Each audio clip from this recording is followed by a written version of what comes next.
for 600 years. Anyone who even flies close to it is never heard from again. Superstitions. No. Superstitions are the crazy rumors about what happened on that planet. These are facts. You worry too much. You know what I worry just to write about. I say we wait for him to leave, or how about we find a new lead? He's not worth it. What is that? What is that? Like many of you, I was watching the Game Awards the other day, and when I saw the Intergalactic trailer, I must say that not only was I unimpressed, I was uninterested. And the reason why I was uninterested and unimpressed is because, yet again, we have another unattractive female protagonist. Now, this is far from the first time this has happened. Unfortunately, there's a pattern. If you look back, all you need to do is look at Dustborn, and then we had Concord, and now we have Intergalactic. Unfortunately, they haven't caught on to the fact that this only serves to drive people away from their games because it shows the players that they are more interested in trying to push unconventional character designs and trying to make feminine characters look masculine for some reason than they are making good games. A prime example of how players are feeling right now towards this game can simply be found by looking at the Intergalactic trailers, posted both by Naughty Dog and Sony. Naughty Dog's trailer has the comments turned off, and they are getting absolutely ratioed in the like-dislike section. The same thing at Sony, except they have the comments turned on, and there are some absolute gems in that comment section if you want a good laugh. But point is that gamers are not very happy with what they've seen. Now, Intergalactic as a game has the potential to be interesting and entertaining. Just by looking at the trailer, it is a game that takes place in space, and combat seems to be fought with laser swords or energy swords or whatever you want to call it, and on paper that looks interesting. It reminds me of another game known as Stellar Blade, where the protagonist wields a sword and it has tight close quarters combat. Now, I don't know if Intergalactic's gameplay is going to be like that, because obviously we don't really have gameplay, but on paper the comparison is there to be made.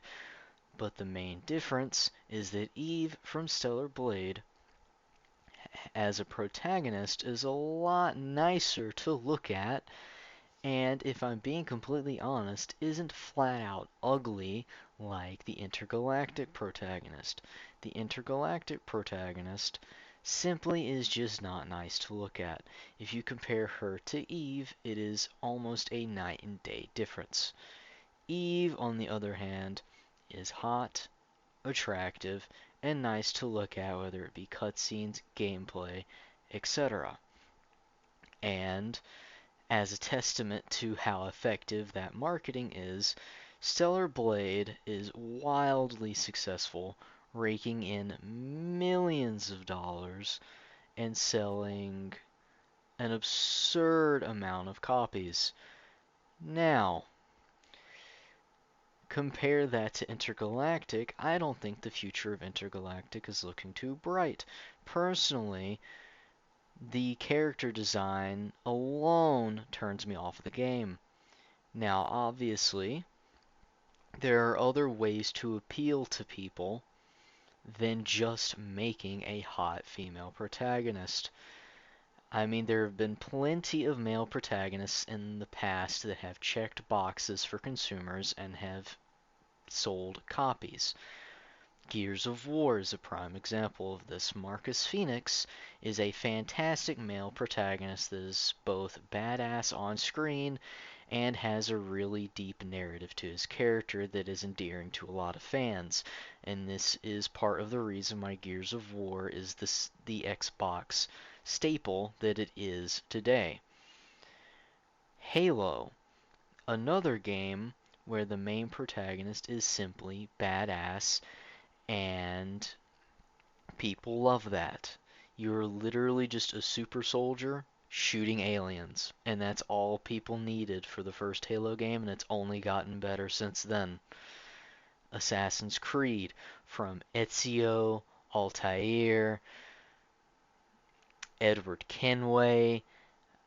The glory days of Assassin's Creed had so many male protagonists, all of which had good stories, were badass. I mean, it's just the works, man. And you'd think that they would have picked up on this trend years ago and would have ran with it because it clearly sells copies, but apparently not. Companies nowadays are obsessed with trying to sell the non-traditional female character design that they've been trying to make. Look at Dustborn.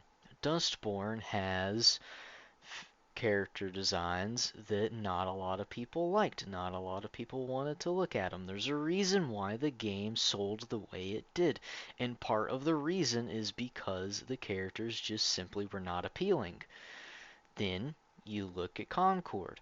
Concord's characters were so bad to look at that the game was shut down a week after launch. Now, granted, there's more to it than that. The gameplay was bland at best, and again, the characters all made it seem like they wanted to make a hero shooter that was pretending to be Guardians of the Galaxy. It just was not it.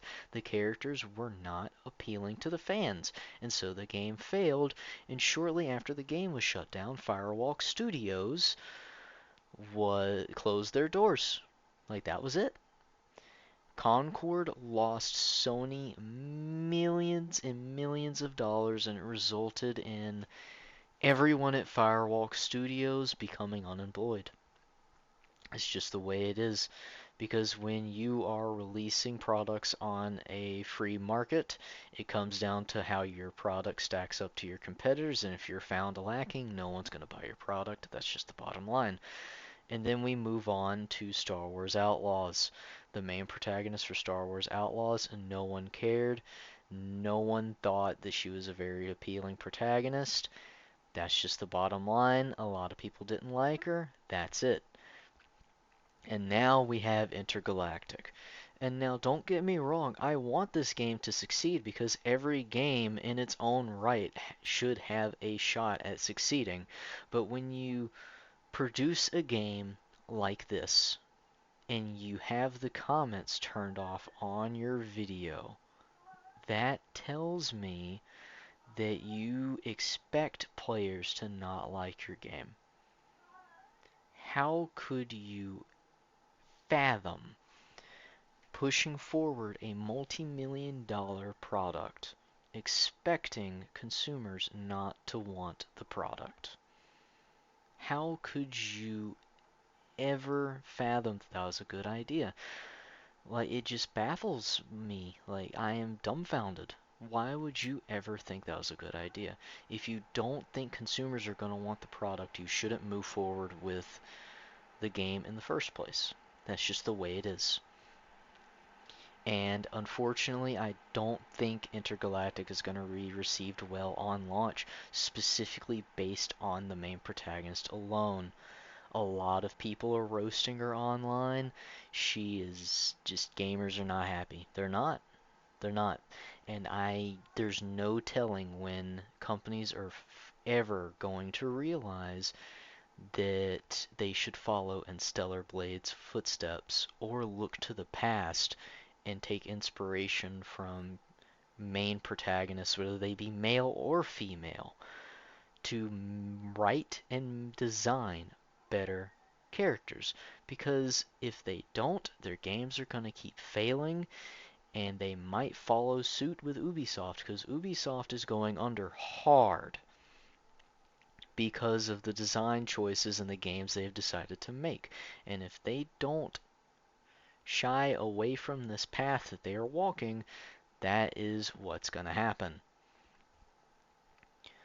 But bottom line is, they are a business. Gaming studios are a business founded on entertaining consumers and making money. And right now, what they need to do is realign themselves back to focusing on making the players what they want and making money. Because lo and behold, there's a correlation between making things that people want and making money. Who'd have thought, right? So if they don't do that, then they're just going to keep losing money. And they are entitled to their right to make whatever they want. Nobody should tell them that they have to make a game a certain way. But at the same time, they need to understand that if they are going to keep making games like this that don't appeal to fans, because games like Stellar Blade and what Intergalactic is going to cater to a predominantly male audience. And if it doesn't cater to that audience that the game is probably going to cater to, then it's going to flop. So gaming companies they need to realize that they're free to make whatever they want, but they can't blame the consumer for not buying their product, because just like how they're entitled to make whatever they want, consumers are entitled to buy whatever they want for whatever reasons they believe. And that is a fact. Thank you guys for watching, and I'll see you next time.